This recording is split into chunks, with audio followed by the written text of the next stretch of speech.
Hi everyone, KG point के इस online platform में मैं डॉक्टर पांडे आप सभी का स्वागत करता हूं। आज हम लोग रीजनिंग के न्यू चैप्टर कैलेंडर को शुरू करने जा रहे हैं। तो शुरू करने से पहले, इस एपिसोड को शुरू करने से पहले हमारा आप सब लोगों से रिक्वेस्ट है कि जो लोग इस चैनल पे नए हैं वे लोग चैनल को सब्सक्राइब कर ले और बगल में एक बेल आइकन होगा जिसको प्रेस कर लेने से वीडियो के जितने भी नोटिफिकेशन है आप तक सबसे पहले पहुंचेंगे। चलिए हम लोग कैलेंडर चैप्टर को समझते हैं। देखिए, हम लोग जो कैलेंडर का यूज करते हैं उसका नाम है ग्रेगोरियन कैलेंडर। क्या नाम है? Gregorian calendar. ठीक है, इसका नाम क्या है? Gregorian calendar. हम लोग जिस कैलेंडर का यूज करते हैं उसका नाम क्या है? तो ग्रेगोरियन कैलेंडर है। लेकिन भारत का राष्ट्रीय कैलेंडर है। टॉपिक आता है कि भारत का राष्ट्रीय कैलेंडर। अंतर को समझिएगा, क्योंकि कैलेंडर चैप्टर हम लोग पढ़ रहे हैं और रीजनिंग जो होता है, रीजनिंग सभी सब्जेक्टों का मिला हुआ होता है। यानी रीजनिंग के अंतर्गत सभी सब्जेक्ट आते हैं। मैथ्स का भी क्वेश्चन करता है, या इंग्लिश का भी क्वेश्चन करता है, हिंदी का भी क्वेश्चन करता है, जीके जीएस का भी क्वेश्चन इसमें आते हैं। ठीक है, चलिए अब देखिएगा भारत का राष्ट्रीय कैलेंडर क्या है। भारत का राष्ट्रीय कैलेंडर क्या है? तो शक संवत है। क्या है? शक संवत है। ठीक है, हम लोग ये सामान्य रूप से कैलेंडर यूज करते हैं जिसका प्रथम महीना क्या होता है? प्रथम महीना होता है जनवरी और अंतिम महीना दिसंबर होता है। लेकिन भारत का राष्ट्रीय कैलेंडर है शक संवत जिसका प्रथम महीना होता है चैत्र और अंतिम महीना होता है फाल्गुन। ठीक है, चलिए तो अभी हम लोग पहले देखते हैं कि भारत के प्रमुख कैलेंडर कौन कौन से हैं, उनको पहले स्टडी करते हैं और उसके बाद ग्रेगोरियन कैलेंडर को समझते हैं। ठीक है, चलिए देखिएगा अगला जो हमारा हेडिंग है वह है भारत का प्रमुख कैलेंडर। क्या है? भारत का प्रमुख कैलेंडर। चलिए देखिएगा भारत का प्रमुख कैलेंडर। भारत का प्रमुख कैलेंडर। भारत का प्रमुख कैलेंडर। देखिए यहाँ से क्वेश्चन जो है एग्जाम में काफी देखने को मिलते हैं। भारत का प्रमुख कैलेंडर पहला जो है वह था विक्रम संवत। क्या था? विक्रम संवत, जिसकी शुरुआत हुई थी 57 बीसी में। बीसी का पूरा नाम क्या होता है? तो बिफोर क्रिस्ट होता है। क्या होता है? बिफोर क्रिस्ट होता है। हिंदी में इसे क्या कहा जाता है? तो ईसा पूर्व कहा जाता है। और इसकी शुरुआत हुई थी राजा विक्रमादित्य ने किया था। किसने किया था? तो राजा विक्रमादित्य ने किया था। ठीक है, इसकी शुरुआत किसने किया था? तो राजा विक्रमादित्य ने किया था। अगला जो हमारा है वह है कि शक संवत। कौन है? तो शक संवत। देखिएगा शक संवत जिसकी शुरुआत हुई थी 78 एडी में। एडी का पूरा नाम क्या होता है? एनो डोमिनी। क्या होता है? एनो डोमिनी। और हिंदी में इसे क्या कहा जाता है? ईसवी कहा जाता है। और इसकी शुरुआत किया था कनिष्क ने। किसने किया था? कनिष्क ने किया था, जो कि क्या था? कुषाण वंश का एक शासक था। यह हमारा भारत का राष्ट्रीय कैलेंडर है। कुषाण वंश का शासक था कनिष्क, जिसने अपने राजा बनने के उपलक्ष्य में 78 एडी में क्या किया था? शक संवत की शुरुआत की थी। और भारत सरकार ने 1957 ईस्वी में, मार्च 1957 ईस्वी में शक संवत को राष्ट्रीय कैलेंडर के रूप में मान्यता दिया हुआ था। ठीक है, चलिए अगला जो हमारा कैलेंडर है वह है गुप्त संवत। क्या है? गुप्त संवत। यह प्रमुख कैलेंडर है। ऐसे तो 11-12 कैलेंडर भारत में हुए थे, लेकिन यह प्रमुख कैलेंडर है। ठीक है, प्रमुख कैलेंडर है जहां से क्वेश्चन एग्जाम में आते हैं कैलेंडर से संबंधित। ठीक है, उनको हम पढ़ा रहे हैं। ठीक है, गुप्त संवत जो हुआ था वह 319 एडी में हुआ था, जिसे एडी का तो पूरा नाम आप लोग जान गए। क्या होता है? एनो डोमिनी, यानी 300 एडी या ईस्वी। इसे हिंदी में क्या कहा जाता है? ईस्वी। और इसकी शुरुआत किया था चंद्रगुप्त प्रथम ने। किसने किया था? चंद्रगुप्त प्रथम ने, जिसे गुप्त वंश का वास्तविक संस्थापक माना जाता है। ऐसे गुप्त वंश का संस्थापक श्रीगुप्त है और चंद्रगुप्त ने ही महाराजा धीराज की उपाधि धारण किया था। अगला जो हमारा था वह है हिजरी संवत। कौन है? तो हिजरी संवत। देखिएगा कैलेंडर है हिजरी संवत। इसकी शुरुआत हुई थी 622 ईस्वी में। ठीक है, और इसकी शुरुआत किया था मोहम्मद पैगंबर साहब ने मक्का से मदीना के परागमन को हिजरी संवत नाम दिया था। किसने दिया था? तो उनका नाम था मोहम्मद पैगंबर साहब। ठीक है, एक बार फिर से समझिए कि विक्रम संवत जो है उसकी शुरुआत हुई थी 57 बीसी में। बीसी का पूरा नाम बिफोर क्रिस्ट होता है, इसे ईसा पूर्व कहा जाता है। यानी इसकी शुरुआत किया था राजा विक्रमादित्य ने। और शक संवत जिसकी शुरुआत हुई थी 78 एडी में। एडी का पूरा नाम एनो डुमनी होता है, हिंदी में इसे ईस्वी कहा जाता है। और इसकी शुरुआत कनिष्क ने किया था। कनिष्क कुषाण वंश का शासक था और चतुर्थ बौद्ध संगति इसी के शासन काल में हुआ था। और उसके बाद गुप्त संवत की शुरुआत 319 एडी में हुआ था, चंद्रगुप्त प्रथम ने किया था। इसे गुप्त वंश का वास्तविक संस्थापक माना जाता है। ऐसे संस्थापक श्रीगुप्त हैं और इसने महाराजा धीराज की उपाधि भी धारण किया हुआ था। ठीक है, उसके बाद हिजरी संवत इसकी शुरुआत हुई थी 622 ईस्वी में, मोहम्मद पैगंबर साहब ने किया था। अब भारत का राष्ट्रीय कैलेंडर क्या है? शक संवत। ठीक है, इससे क्वेश्चन बहुत ज्यादा किए जाते हैं। शक संवत की राष्ट्रीय कैलेंडर के रूप में माना था 1957 ईस्वी में। 1957 ईस्वी में दिया गया था। 1957 ईस्वी में राष्ट्रीय कैलेंडर के रूप में इसे मान्यता दिया गया था। ठीक है, चलिए तो एक बार इसका स्क्रीनशॉट ले लीजिए। इसका मतलब शक संवत का प्रथम महीना क्या होता है? चैत्र, और अंतिम महीना क्या होता है? फाल्गुन होता है। ठीक है, चलिए एक बार इसका स्क्रीनशॉट ले लीजिए। फिर इसके जो न्यूमेरिक क्वेश्चन आते हैं, विक्रम संवत कैसे ज्ञात करते हैं, शक संवत कैसे ज्ञात करते हैं, गुप्त संवत विक्रम संवत में संबंध क्या होता है, शक संवत विक्रम संवत में क्या संबंध होता है, इन सारे टर्म्स को देखेंगे क्योंकि यहाँ से क्वेश्चन एग्जाम में आते हैं। ठीक है, चलिए अब देखिए अगला जो हमारा टॉपिक है वह है विक्रम संवत। अगला जो हमारा टॉपिक है वह है विक्रम संवत। उसके बाद इन सभी को देखने के बाद ग्रेगोरियन कैलेंडर को स्टार्ट किया जाएगा और एक एक करके सारे टॉपिक को क्लियर किया जाएगा। एक भी पॉइंट इससे बाहर नहीं आएगा। ठीक है, चलिए अगला है विक्रम संवत। यानी विक्रम संवत को हम ज्ञात कैसे करेंगे? तो इसके लिए फॉर्मूला है वर्तमान वर्ष। इसके लिए फॉर्मूला है वर्तमान वर्ष प्लस 57। क्या है? वर्तमान वर्ष प्लस 57। अगर क्वेश्चन पूछे कि 2020 हमारा वर्ष 2020 चल रहा है ना, 2020 विक्रम संवत के अनुसार, विक्रम संवत के अनुसार कौन सा वर्ष है?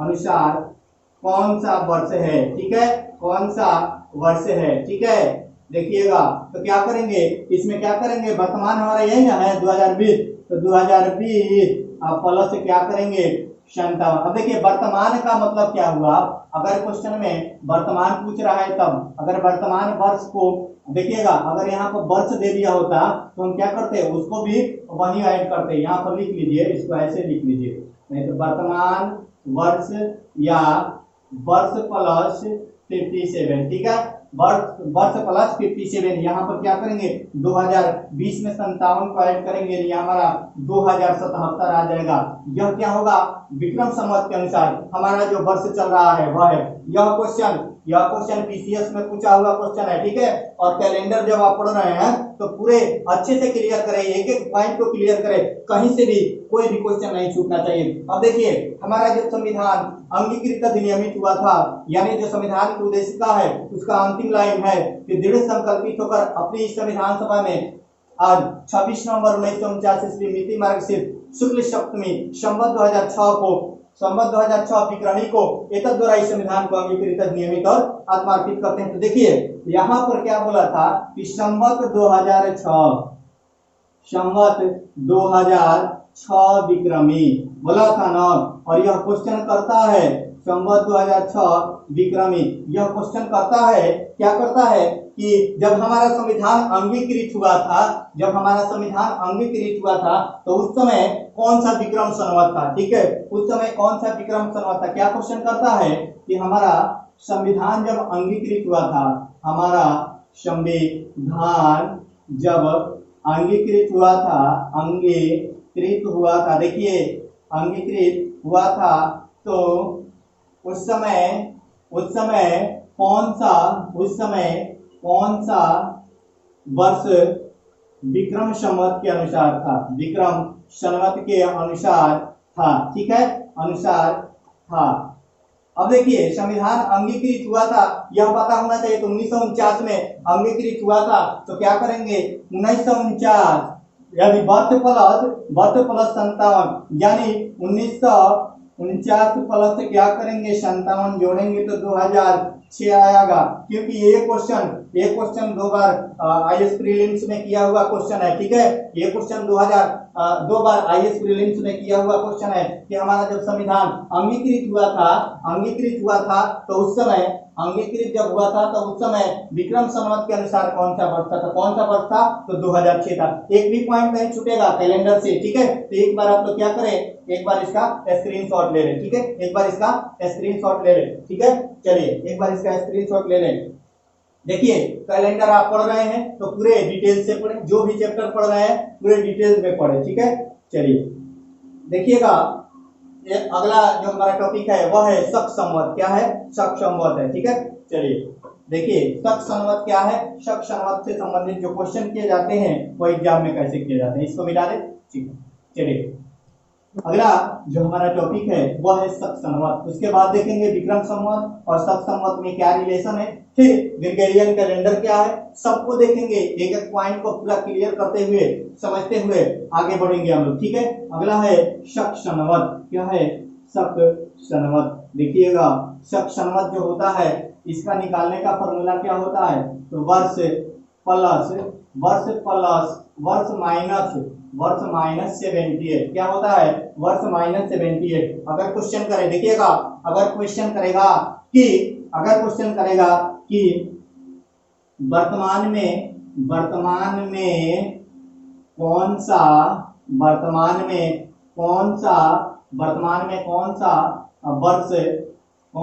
वर्ष शक संवत के अनुसार है, ठीक है। शक संवत का के अनुसार है, कैलेंडर का इतिहास है सब, ठीक है, शक संवत के अनुसार है, ठीक है। कैलेंडर से संबंधित जितने भी क्वेश्चन होंगे वो कैलेंडर में क्लियर होना चाहिए, ठीक है। चलिए वर्तमान में कौन सा वर्ष शक संवत के अनुसार है, तो क्या करना है, तो वर्ष माइनस 78। वर्ष कौन चल रहा है, तो 2020, और 2020 में से 78 घटा देंगे, क्या आएगा 1942 आएगा।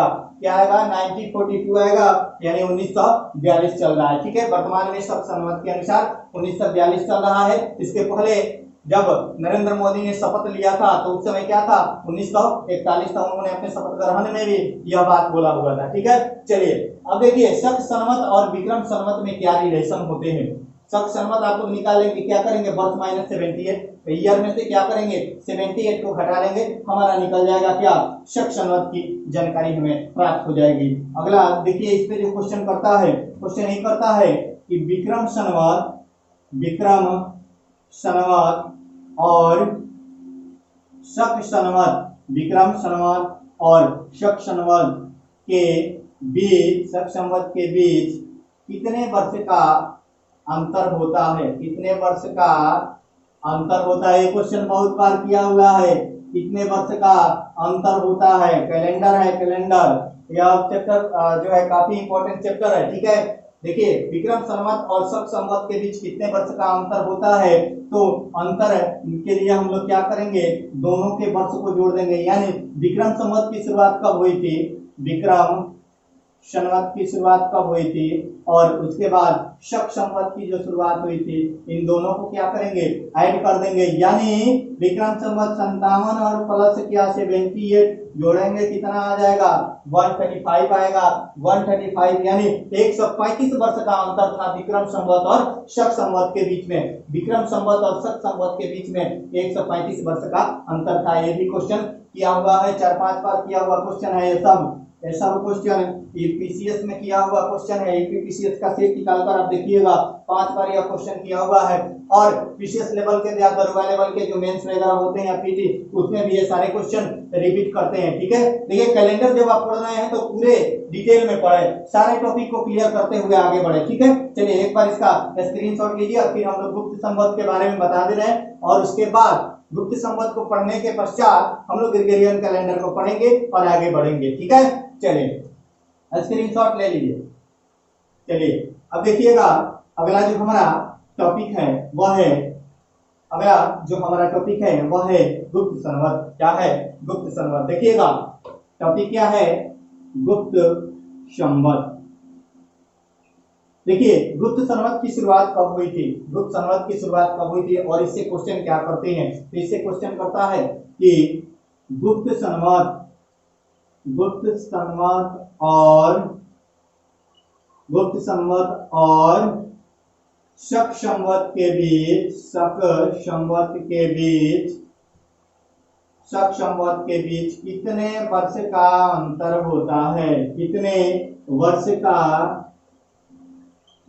अंतर होता है? देखिए आराम से क्लियर करना है, ठीक है। कितने वर्ष का अंतर होता है, तो इसके लिए करेंगे क्या, गुप्त संवत माइनस क्या करेंगे, गुप्त संवत माइनस शक संवत, क्या करेंगे, शक संवत, ठीक है। देखिए यहाँ पर अंतर बराबर इसका फॉर्मूला है, अंतर बराबर गुप्त संवत माइनस शक संवत, यानी गुप्त संवत की शुरुआत 319 में हुई थी और इसमें से क्या करेंगे हम लोग 78 को घटा देंगे, यानी क्या आएगा 241 आएगा, यानी दोनों के बीच में 241 वर्ष का अंतर था। किसमें, तो गुप्त संवत और शक संवत के बीच में 241 वर्ष का अंतर था, ठीक है। एक बार इसका स्क्रीनशॉट ले ले, यह क्वेश्चन काफी बार किया हुआ है। तो क्या करना है हमें, कभी भी अगर गुप्त संवत दिया हो और शक संवत निकालना है तो हम क्या करेंगे, उसके मान में से 78 घटा देंगे, जो आएगा वह क्या हो जाएगा, उसका मान निकल जाएगा। यानी हम लोग कैलेंडर को चेंज भी कर सकते हैं, ठीक है। चलिए एक बार इसका स्क्रीनशॉट ले ले, ठीक है, स्क्रीनशॉट ले लीजिए, तब तक हम इंक डाल रहे हैं, ठीक है।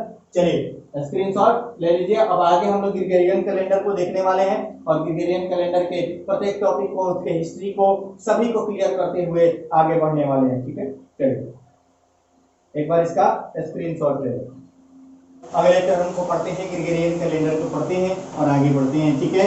चलिए गुप्त संवत, शक संवत, और आप लोगों ने गुप्त संवत को देख लिया, शक संवत को देख लिया, विक्रम संवत को देख लिया, ठीक है। चलिए अब देखते हैं हम लोग कैलेंडर जो कि हम लोग सामान्य रूप से यूज करते हैं, उस कैलेंडर का नाम है, उस कैलेंडर का नाम हमने बता दिया था, क्या नाम है, ग्रेगोरियन कैलेंडर। क्या नाम है, ग्रेगोरियन कैलेंडर। देखिए ग्रेगोरियन कैलेंडर इसका नाम है, इसका नाम किसने रखा और क्या है। देखिए इसका नाम रोम एक शहर है, रोम के एक ग्रेगरी थे, पोप ग्रेगरी थे, रोम के पोप ग्रेगरी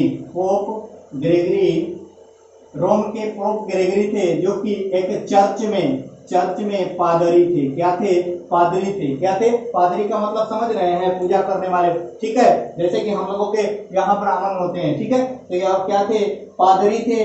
वह पोप, उनका नाम क्या था, पोप ग्रेगरी। रोम के चर्च में एक पादरी थे जिनका नाम क्या था, पोप ग्रेगरी था। उन्होंने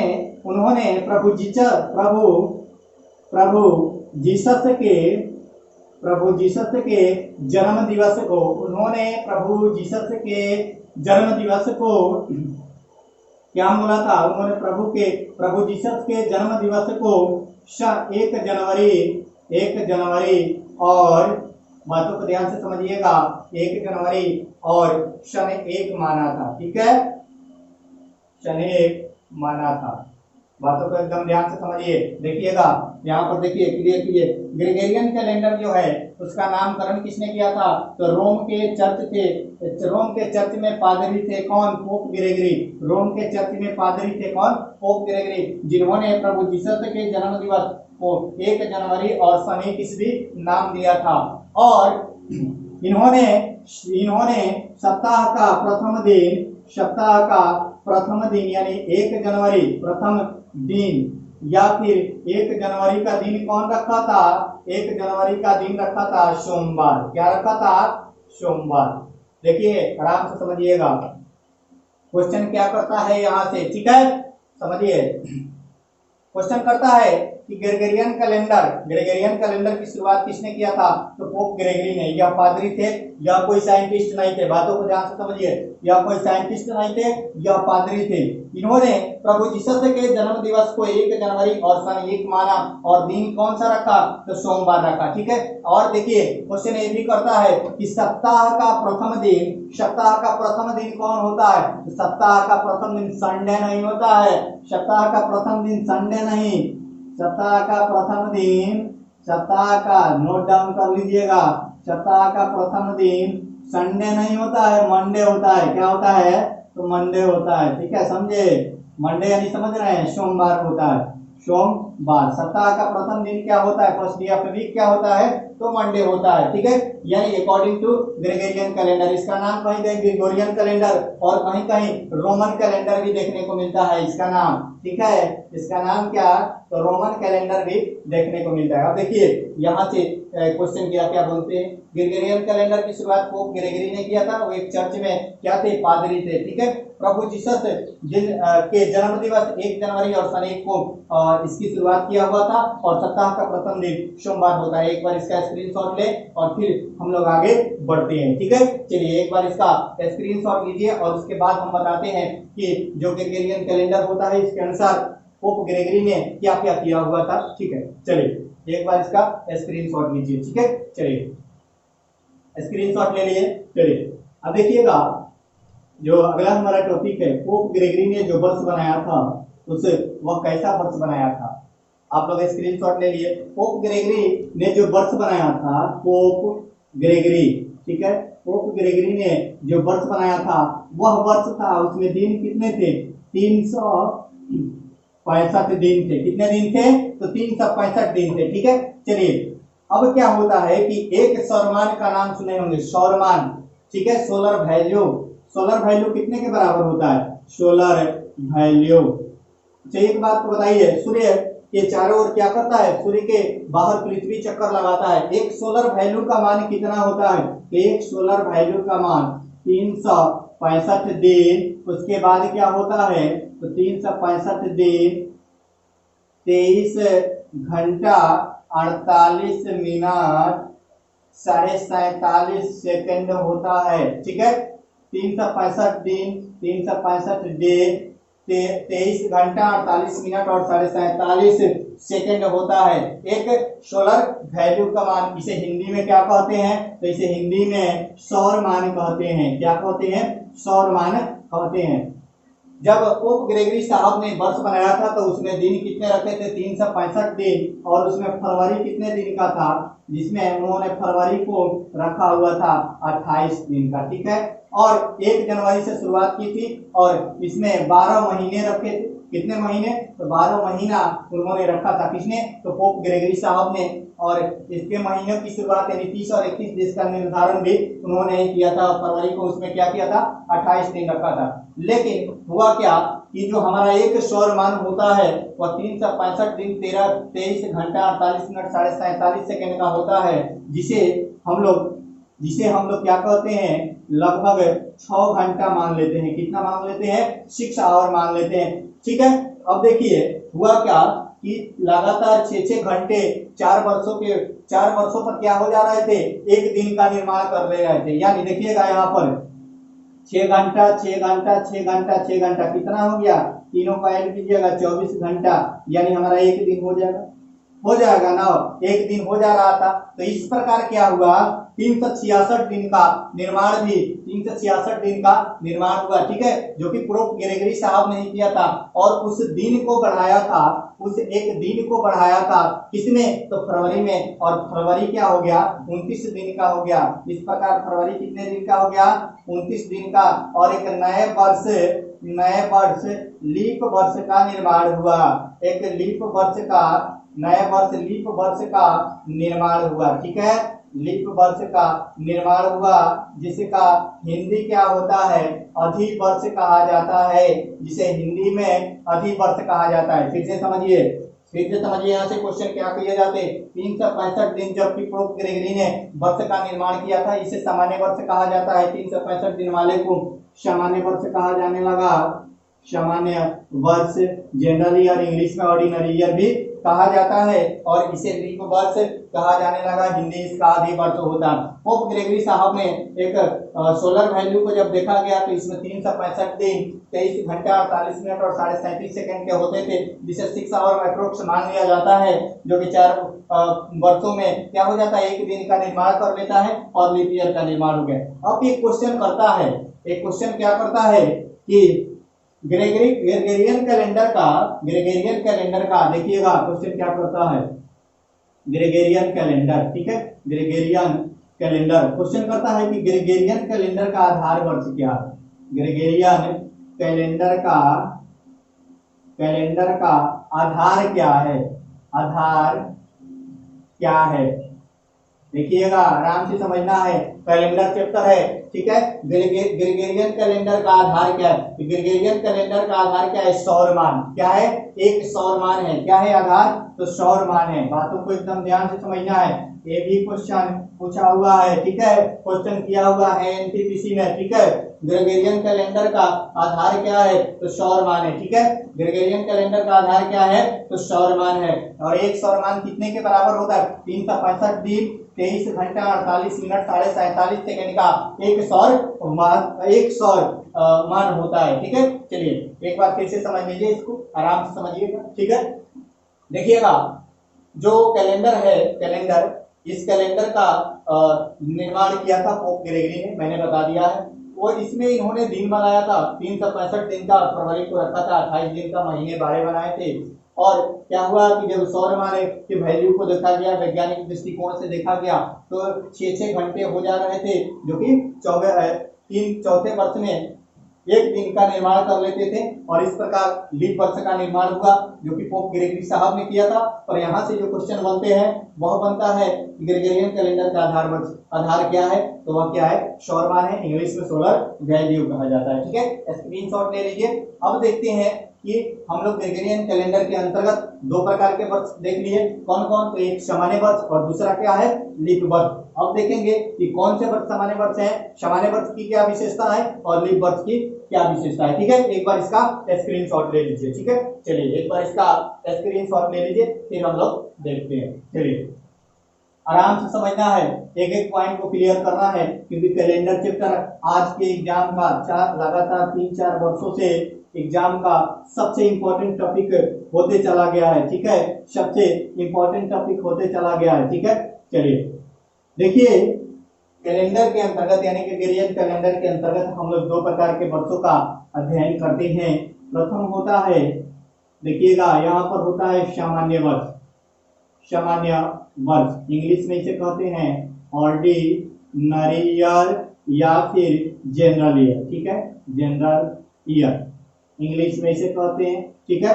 यह होता है लीप वर्ष, इसे हिंदी में कहते हैं अधिवर्ष, क्या कहते हैं, अधिवर्ष, और इंग्लिश में कहते हैं लीप ईयर, ठीक है, ठीक है। अब देखिएगा इन दोनों में अंतर क्या होता है। तो सामान्य वर्ष में फरवरी कितने दिन का होता है, इसमें दिन होता है पहले 365, दिनों की संख्या 365, और इसमें दिनों की संख्या कितनी होती है, 366 दिन होते हैं। बता दिया कि कैसे दिनों की संख्या 366 दिन। अगला होता है, इसमें फरवरी कितने दिन का होता है, तो फरवरी होता है 28 दिन का। इसमें फरवरी कितने दिन का होता है, तो इसमें फरवरी होता है 29 दिन का, ठीक है। टॉपिक को क्लियर कीजिए, पहले एकदम एक एक पॉइंट को क्लियर करते हुए आगे बढ़ना है, ठीक है। अब देखिए, इसमें पूछता है सप्ताहों की संख्या, क्या पूछता है, सप्ताहों की संख्या।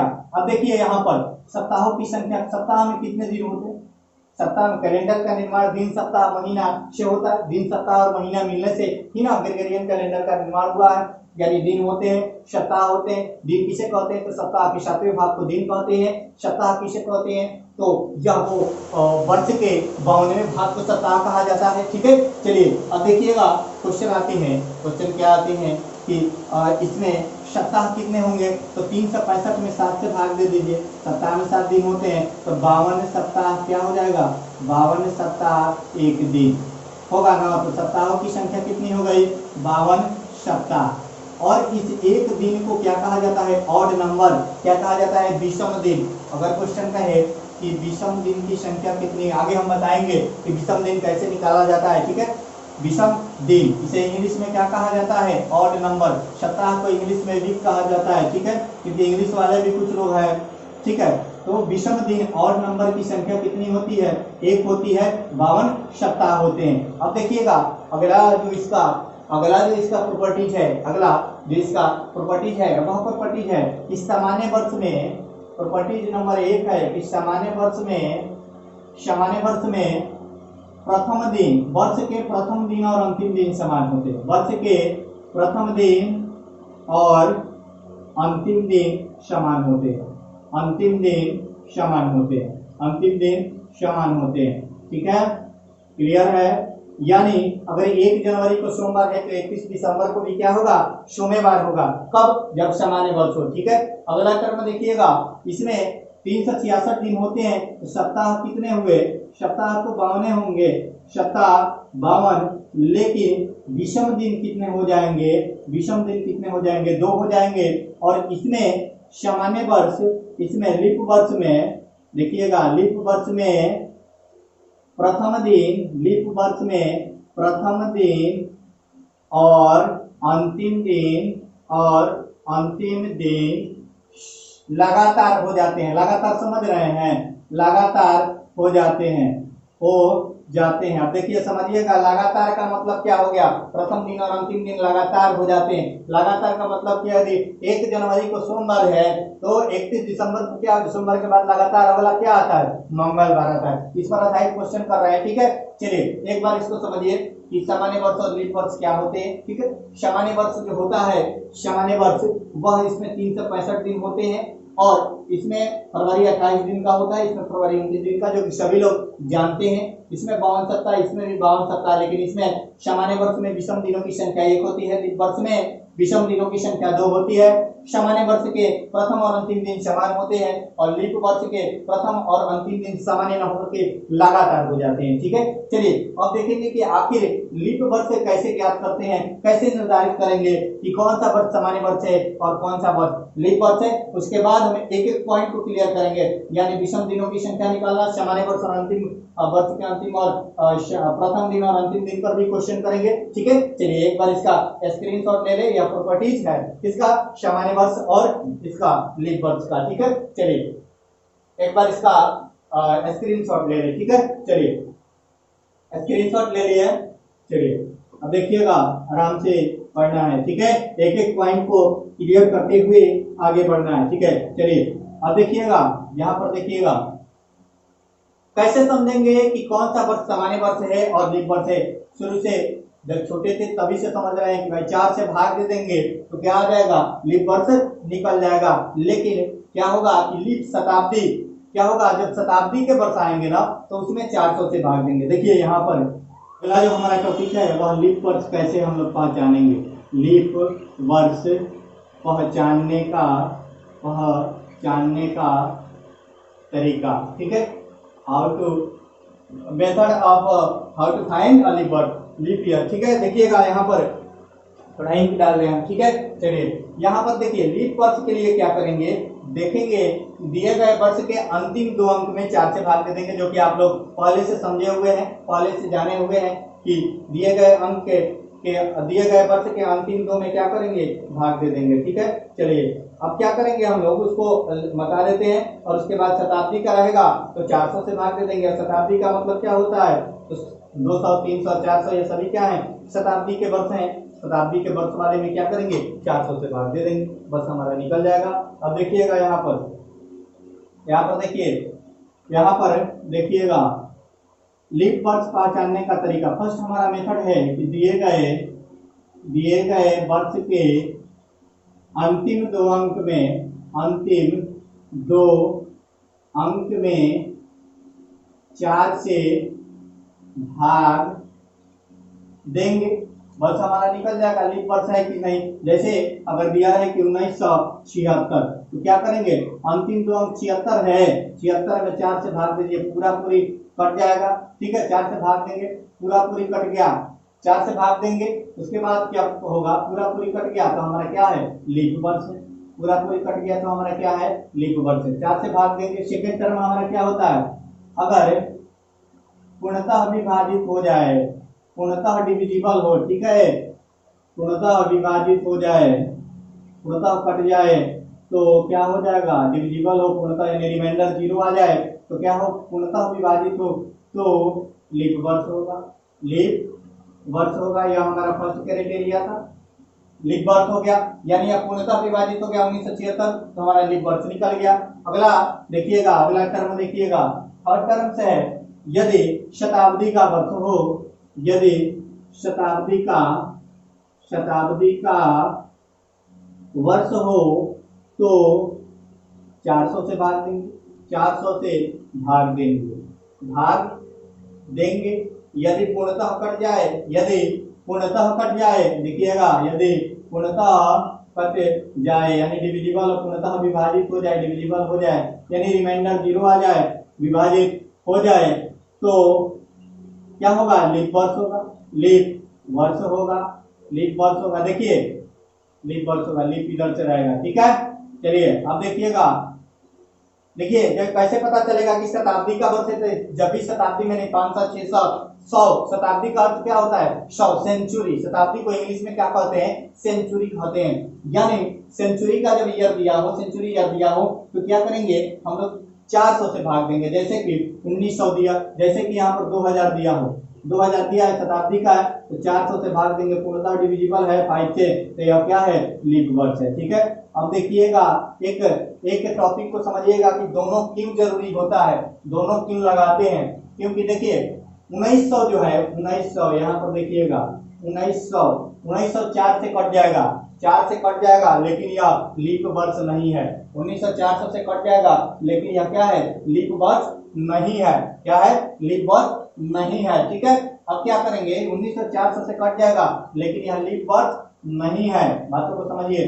तो हम लोग क्या 4 से कट जाएगा तब हम लोग क्या करेंगे, शताब्दी का वर्ष है 400 से कटाएंगे, नहीं कट रहा है ना, नहीं कट रहा है, इसलिए यह क्या है, डिविजिबल नहीं है, इसलिए यह क्या है, तो यह लीप वर्ष नहीं है, ठीक है, समझ गए, यह डिविजिबल नहीं है इसलिए यह लीप वर्ष नहीं है, ठीक है, कंफर्म है, कोई दिक्कत है नहीं ना, ठीक है। स्क्रीन आप लोग स्क्रीनशॉट ले लिए होंगे, ठीक है। चलिए अब हम लोग आगे बढ़ते हैं और इस पर आधारित कुछ क्वेश्चन करते हैं और समझते हैं इसको, ठीक है। चलिए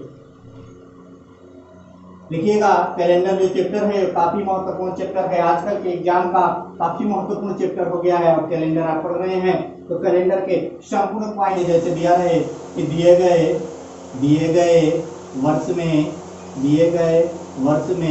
लीप वर्ष की गणना करें, लीप वर्ष की गणना करें, ठीक है, गणना करें, ठीक है। अब देखिएगा यहाँ पर देखिए समझिए, और दिया रहा है कैसे कि 1873, आगे दे दे 1972, आगे दे दे थर्ड टर्म में